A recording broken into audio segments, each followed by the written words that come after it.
SC. Verma work and energy question number 43. कितना number question है? This is the 43 number question. Okay.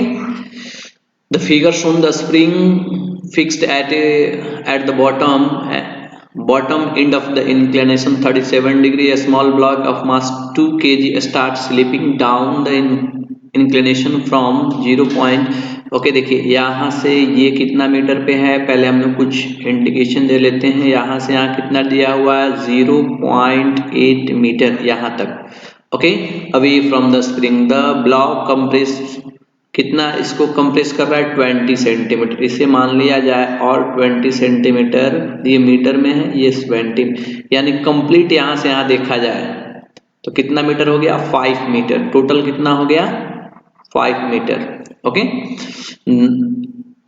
20 stop momentarily at then rebound through the distance of 1 metre. फिर यहाँ से ये rebound होकर ये block okay फिर यहाँ तक पहुंचा. कितना मीटर रिबाउंड हुआ है? 1 मीटर. तो यहाँ से यहाँ तक कितना डिस्टेंस हुआ? दैट इज ये डिस्टेंस हो गया. हम टोटल कितना था? 5 ना. तो ये 1 मीटर इधर है तो ये हो गया हमारा 4 metre. Okay. Now next one 1 meter up to the incline. Okay. Find the friction of coefficient between the plane and the block. इस दोनों के बीच हमें म्यू की वैल्यू बतानी है. म्यू की वैल्यू क्या है? आइए हम लोग म्यू को कैलकुलेट करने के लिए पहले चेक करते हैं कैसे कैलकुलेट करेंगे.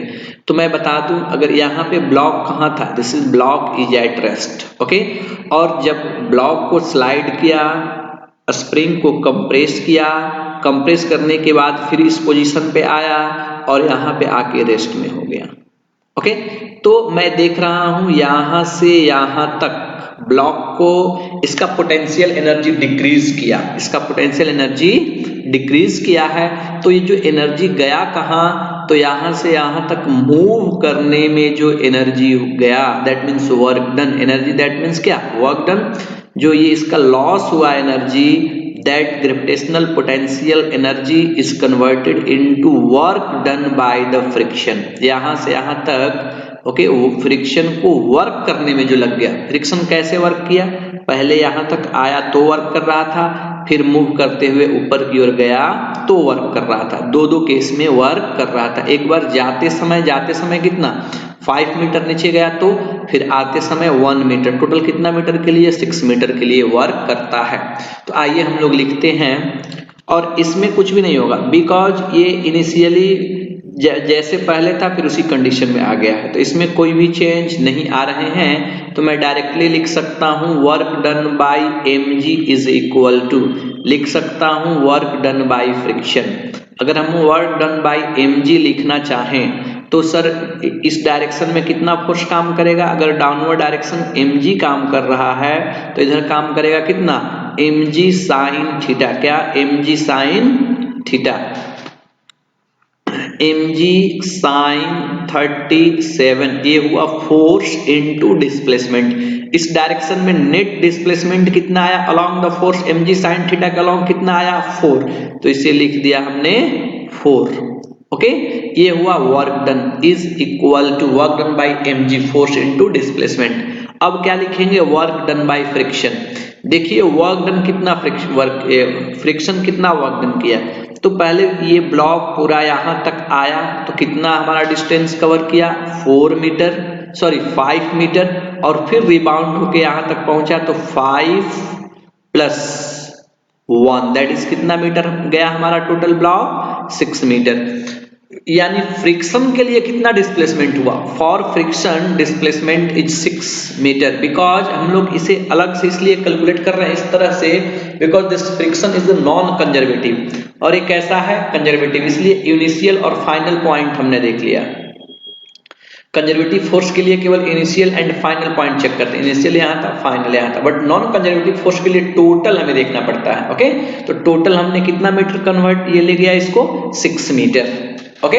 ना तो 6 मीटर जाने में पहले फ्रिक्शन फोर्स हम लोग देखते हैं. फ्रिक्शन फोर्स होगा कितना हमारा? Fr इज इक्वल टू तो फ्रिक्शन फोर्स होंगे mu into n into mu n cos theta. cos तो हम लोग ओके इस केस में डायरेक्ट हम लोग मैग्नीट्यूड को ले रहे हैं, तो हम यहाँ पे अभी डायरेक्शन cos थीटा लिखने की जरूरत नहीं है। म्यू इनटू एन की वैल्यू कितनी हो जाएगी, n इज इक्वल टू, आप ध्यान दो जब डाउनवर्ड डायरेक्शन में आ रहा था तो नॉर्मल इधर काम करेगा। 1 सेकेंड में आपको एफबीडी में दिखा देता हूँ। देखिए नॉर्मल इधर काम करेगा और इधर कंपोनेंट इसके mg के क्या आ जाएंगे, mg that is the cos theta आएगा क्या। ओके इधर क्या कंपोनेंट आ जाएंगे, mg cos थीटा, तो ये आ गया mg cos theta. This is the force, this is the force. तो चलिए यहाँ पे वर्क डन बाय फ्रिक्शन लिखते हैं, तो फोर्स इनटू डिस्प्लेसमेंट। फोर्स कितना है सर, फोर्स है mu mg okay cos theta into displacement कितना हमारा, डिस्प्लेसमेंट देखिए टोटल फ्रिक्शन के लिए 6 मीटर का डिस्प्लेसमेंट हुआ। नाउ जब इसे हम लोग सॉल्व करेंगे, देखिए mg और इधर mg क्या कैंसिल हो गया क्या, तो यहाँ से ये भी थीटा कितना होगा 37, यानी कि मैं लिख सकता हूँ tan 37 cos थीटा को इधर लाया, sin थीटा अपन cos theta is equal to tan 37 into 1 sec 37 into ये वैल्यू कितना हो गया 4 इज इक्वल टू म्यू और अपॉन क्या 6 इंटू ये भी 6 बचा है इधर। आइए तो जब इसे हम लोग सॉल्व करेंगे, जब इसे हम सॉल्व करेंगे तो ये आ जाएगा tan 37 into 4 upon 6 is equal to mu. Okay आ गया ये कितना 3 अपॉन 4 इंटू 4 अपॉन कितना 6 इज इक्वल टू म्यू। देखिए 4 कैंसल, यानी म्यू इज इक्वल टू आ गया 1/2 0.5। ओके ये म्यू की वैल्यू है। Now question B, okay part B, the spring constant of the spring. Okay इसका हम लोग स्प्रिंग कांस्टेंट, मैं बोलूं ब्लॉक को जितना डाउनवर्ड डायरेक्शन में जाने में वर्क करना पड़ेगा, ब्लॉक को जितना डाउनवर्ड डायरेक्शन जाने में वर्क करना पड़ेगा, सभी के सभी वर्क जो ये स्प्रिंग है इसमें पोटेंशियल एनर्जी के फॉर्म में स्टोर रहेंगे। आइए तो हम लोग देखते हैं work done by mg plus work done by friction is equal to, लिख सकते हैं हाफ के एक्स स्क्वायर। ओके हाफ के X square. Now work done by mg, जब ये डाउनवर्ड डायरेक्शन में जाएगा तो इस डायरेक्शन में फोर्स कितना काम करेगा, दिस इज फोर्स काम करेगा mg साइन, इधर कितना कंपोनेंट हमारा काम करेगा mg sin 37, mg sin 1 sec sin 37 into displacement, displacement total कितना आ रहा है इधर, तो 5 आ रहा है sir 5 plus work done by friction, work friction कितना वर्क करेगा, तो friction force is equal to क्या फॉर्मूला होते हैं म्यू इनटू n, ये हो गया फोर्स इनटू डिस्प्लेसमेंट, डिस्प्लेसमेंट कितना हो गया हमारा, इस केस में भी डिस्प्लेसमेंट क्या होगा 5 इंटू cos 180। देखिए अभी इस दोनों के बीच 180 डिग्री का एंगल है, इज इक्वल टू हाफ के into x square. Okay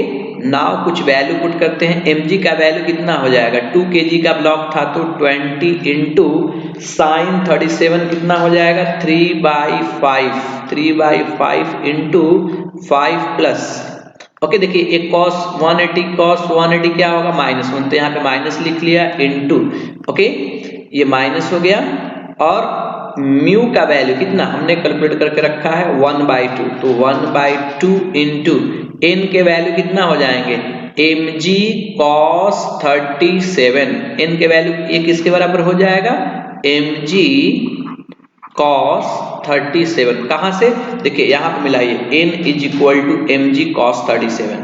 okay तो यहां से मैं अगर लिखूं mg का वैल्यू कितना, mg का वैल्यू 20 इंटू cos 37 का वैल्यू कितना, this is the 4/5 into 5 is equal to, इसका तो हमने 1 लिख दिया यहाँ पे -1, हाफ इंटू स्प्रिंग कांस्टेंट हमें कैलकुलेट करना है और मैक्सिमम कंप्रेशन कितना आ रहा है 0.2 का क्या होगा एस्पायरिंग। चलिए कुछ कैलकुलेशन करते हैं। 5 से 5 इधर कैंसिल, तो ये हो गया हमारा 60।